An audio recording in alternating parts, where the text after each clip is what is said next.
Bonjour à tous. Pour la deuxième partie de ce chapitre, nous allons apprendre à effectuer un bilan des forces qui s'exercent sur un système et nous allons présenter la troisième loi de Newton, ou loi des actions réciproques. La première chose que vous devez savoir faire, c'est, une fois que vous avez isolé votre système, c'est de repérer quelles sont les forces qui s'exercent sur lui. Alors, ça viendra forcément de l'environnement extérieur et il va falloir vous poser des questions. Est-ce que mon système subit des interactions de contact et ou à distance? Donc là, il faut bien observer son environnement. À travers différents exemples, on va apprendre ensemble à effectuer le bilan des forces sur un système. Ici, le système étudié va être la coccinelle.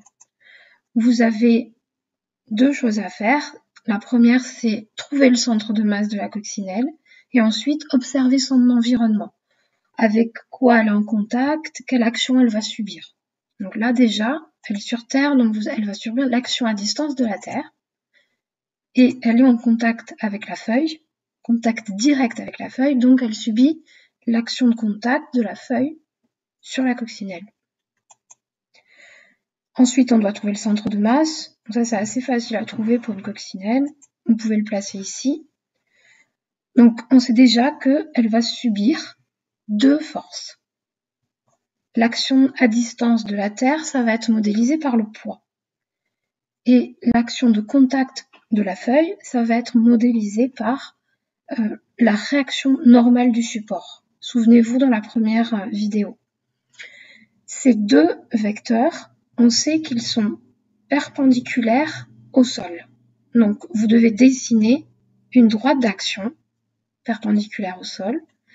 Et ensuite, vous pouvez représenter les deux vecteurs force. Donc, cette droite d'action, elle vous donne déjà la direction des deux forces. Ensuite, pour le sens, eh bien, le poids, ça va être vers le bas.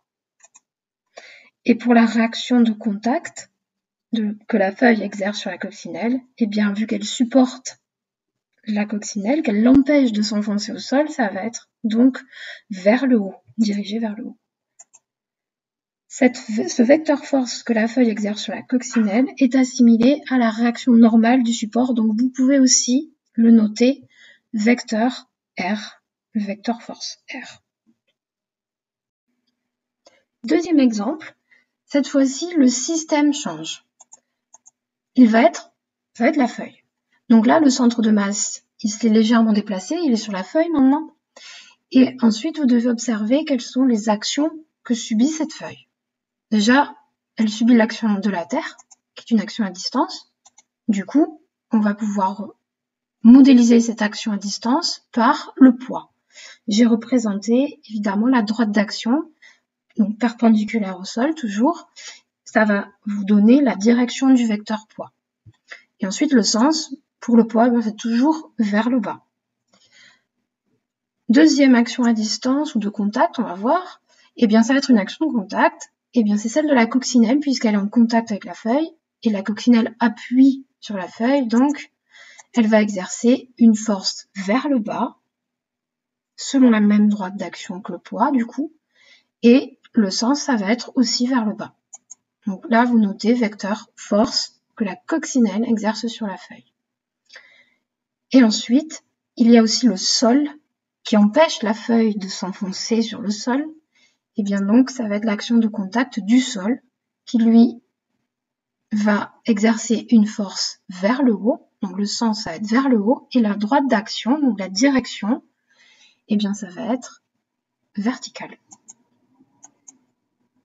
Donc la force que le sol exerce sur la feuille est assimilée au vecteur réaction puisque c'est le sol qui est en contact, qui supporte la feuille. Voilà. Troisième exemple. Le système étudié, eh bien, ça va être la pomme qui est en train de tomber. Donc, elle n'est pas encore en contact avec le sol. Donc, le système va être la pomme. Elle va subir l'action de la terre. C'est d'ailleurs pour ça qu'elle chute. Alors, on représente son centre de masse à la pomme et la droite d'action qui est perpendiculaire au sol.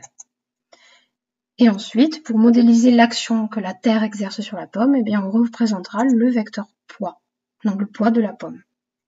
Donc vers le bas. Et la direction est donnée par la droite d'action en pointillé et le sens vers le bas. Alors, à vous maintenant d'essayer de faire un bilan des forces qui va s'exercer sur le chien. Alors là, je vous invite à mettre la vidéo sur pause et à essayer de réfléchir un petit peu tout seul. Ensuite, vous allez avoir la correction dans quelques minutes. Alors, déjà, vous devez placer le centre de masse du chien. C'est approximativement sur son abdomen, à peu près. Ensuite, la droite d'action, perpendiculaire au sol. Et ensuite, vous regardez quelles sont les forces qui s'exercent sur ce chien. Eh bien, il est assis sur le canapé. Donc du coup, c'est le canapé qui va supporter le chien. Donc ce canapé, il exerce une force donc, dont la direction est donnée par la droite d'action et le sens vers le haut puisqu'il empêche le chien de tomber. Donc ça, c'est une action de contact que vous pouvez noter donc cette force vecteur R et elle est exercée du canapé sur le chien. Et ensuite, bien sûr, ce chien est attiré par la terre. Donc, il a son poids. C'est l'action gravitationnelle que la Terre exerce sur le chien. Je vais maintenant vous présenter la loi des actions réciproques ou la troisième loi de Newton. Alors, qu'est-ce qu'elle dit cette loi? Elle dit que lorsqu'un corps A exerce sur un corps B une force, donc on la note F de A sur B. A sur B, il faut comprendre que c'est A qui exerce une force sur B. Alors, eh bien, B exercera une force sur A. Donc, notez vecteur force de B sur A, tel que, eh bien, ces deux forces, elles sont opposées. Elles sont de sens opposé. C'est pour ça que vous avez un signe moins dans l'expression mathématique. Donc, la force que B va exercer sur A, elle aura la même direction que la première, elle sera de sens opposé et elle aura la même norme. Ce principe est valable pour des forces de contact ou à distance et quel que soit le système, qu'il soit en mouvement ou immobile. Je vous ai mis un exemple ci-contre. Si la cavalière, en étant assise sur le cheval, elle exerce une force sur le cheval, donc une force vers le bas, eh bien le cheval, il va exercer la même force avec la même intensité, mais de sens opposé, donc vers le haut. Pour terminer cette vidéo, je vais juste vous présenter deux exemples qui mettent en évidence la loi des actions réciproques. Alors pour le décollage d'une fusée, vous allez voir, déjà on place le centre de masse de la fusée, la droite d'action des deux forces qui vont intervenir. Elle va vous indiquer, cette droite d'action, la direction des deux forces, donc verticale.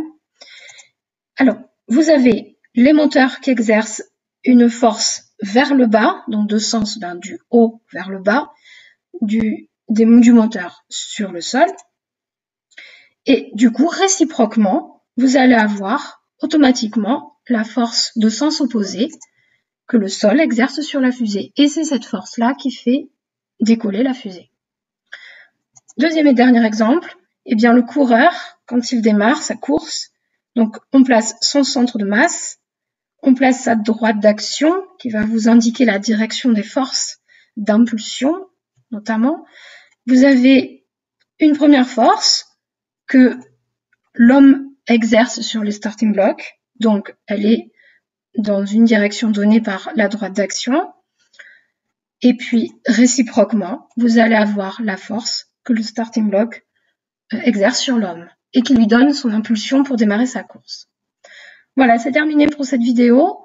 J'espère que maintenant vous saurez faire un bilan des forces qui s'exercent sur un système et vous avez découvert la loi des actions réciproques.